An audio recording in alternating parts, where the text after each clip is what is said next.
Sandro Caron, ele que é secretário de Segurança Pública do Rio Grande do Sul e está já aqui em tela conosco. Tudo bom, secretário? Bom dia, bem-vindo. Bom dia, Carol. Bom dia, Pedro. Bem, secretário, a gente já traz aqui, inclusive, uma antecipação com relação ao posicionamento do Rio Grande do Sul, contrário a essa determinação, a esse poder de polícia, às guardas municipais. Por que esse posicionamento, secretário? Na realidade, Carol, a Constituição ela prevê ali, né, no artigo 144, que fala do sistema de segurança pública, a possibilidade dos municípios criarem as guardas municipais. Então, a minha posição é que dentro daquilo que está previsto na Constituição, as guardas podem dar uma importante colaboração. O que nós não podemos permitir que de uma hora para outra, sem qualquer tipo de preparo prévio, de uma discussão mais completa, as guardas passem a fazer exatamente aquilo que hoje é o papel das polícias militares. Então, na medida do previsto na Constituição, nós entendemos que é um importante meio para reforçar o sistema de segurança pública, mas não como pretende atualmente, de uma hora para outra, estender os poderes e a capacidade de atuação das guardas sem que haja uma preparação prévia, né? Então, sabemos que houve uma decisão recente, mas eu queria também destacar que ainda não há o acórdão dessa decisão, então deveríamos esperar que saia o acórdão do Supremo e também, para mim, é muito claro que uma eventual ampliação e mexida no sistema vai envolver, obviamente, o Congresso Nacional. Então, a minha posição dentro daquilo que a Constituição prevê, elas dão uma importante colaboração. Nós temos, por exemplo, uma importância muito um exemplo positivo disso em Porto Alegre, em que interagimos muito bem com a Guarda Municipal, mas, obviamente, uma eventual discussão do Congresso e se definindo pela extensão, pela possibilidade de criação de polícias municipais, é sempre importante a gente deixar muito claro que isso não pode ser feito de uma hora para outra, né? Os municípios vão ter que se preparar, vão ter que criar academias de polícia, vão ter que criar estruturas fortes de inteligência policial para que haja eventual detecção de desvios de conduta, vão ter que ter corregedorias muito bem preparadas, também os ministérios públicos dos estados vão ter que aumentar sua capacidade para fazer o controle externo e também deixar muito claro que isso vai trazer um custo, uma despesa muito grande para os municípios, porque você vai precisar, por exemplo, adquirir viaturas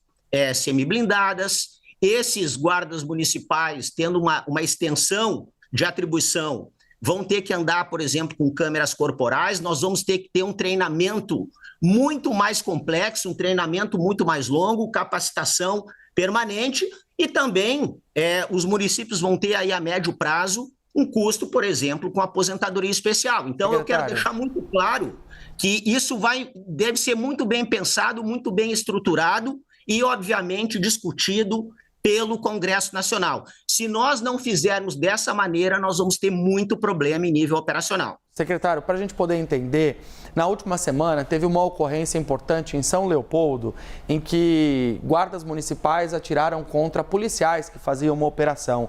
Queria que você explicasse essa história, qual a situação desse policial que foi baleado, levou 2 tiros hoje, e como é que isso, e o que isso tem a ver com esse posicionamento do Estado em relação a dar poder de polícia às guardas municipais? Pedro, em primeiro lugar, assim, eu quero deixar muito claro que o nosso posicionamento já estava pronto antes desse incidente, né? Nós, por muito pouco ali, não tivemos uma tragédia. Felizmente, o policial civil gaúcho baleado naquela ocorrência está fora de perigo, mas por muito pouco nós não tivemos uma tragédia. Já tínhamos esse posicionamento anterior e, infelizmente, a gente não queria de forma alguma que isso tivesse acontecido, mas essa situação, mais uma vez, mostra aquilo que eu estava falando antes, né? Para haver realmente uma ampliação nas atribuições de guarda, tu tem que ter todo um preparo, formação, capacitação e vamos deixar muito claro aqui, gente, se nós tivermos 2 polícias na rua fazendo exatamente a mesma coisa, nós vamos ter incidente, nós vamos ter trocas de tiro eventualmente entre polícia, nós colocamos até mesmo a população em risco, tá? Então, isso é muito importante. Tudo tem que ser muito bem desenhado, tudo tem que ser muito bem preparado. Vamos lá. Por que que isso não acontece em ações em que há ali a Polícia Civil e a Polícia Militar atuando? Porque existe uma integração, existe uma divisão de atribuições. E para a gente esclarecer aqui para a população, em relação a esse incidente aqui em São Leopoldo, a Polícia Civil estava fazendo uma apreensão de drogas num apartamento, né? Localizou lá 50 quilos de crack, 2 de cocaína, 2 fuzis, armamento de grosso calibre, e um cidadão ligou para a Guarda Municipal, dizendo que aquilo era um assalto, né? O cidadão imaginou que fosse um assalto, a guarda chegou e houve ali uma troca de tiros, um policial civil foi baleado, felizmente não corre risco de morte, mas isso foi uma amostra de que as coisas não podem ser feitas de um dia para outro. Existe, eu vejo assim muito na prática, tá? Falando da minha experiência como secretário. Naqueles municípios em que a Guarda atua dentro da Constituição, dentro das suas atribuições de hoje, a Guarda dá uma força muito grande para o combate à criminalidade.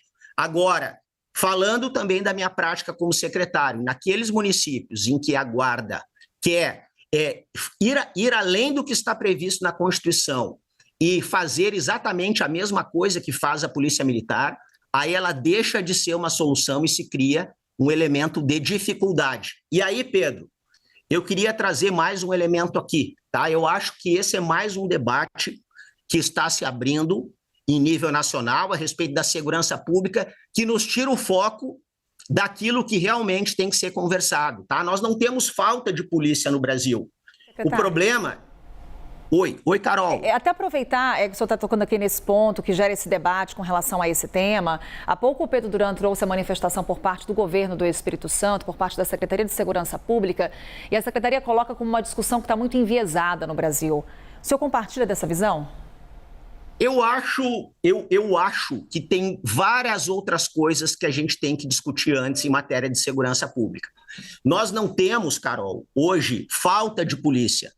O problema é que as polícias militares e as polícias civis hoje, elas têm que prender várias vezes o mesmo criminoso. Eu vou trazer um caso concreto aqui no Rio Grande do Sul. A Brigada Militar, que é a nossa polícia militar, ela prendeu 44 vezes o mesmo ladrão de carro. Eu vou repetir aqui, o cidadão pode achar que eu me confundi, não. 44 vezes, isso é uma rotina. Então, nós não temos falta de polícia no Brasil. O que nós temos é uma lei que não nos permite hoje que fique preso pessoas que praticam crimes graves. Nós temos também que melhorar o controle de fronteiras no Brasil. Então, me parece que esses seriam os debates mais importantes. A questão também do combate ao crime organizado.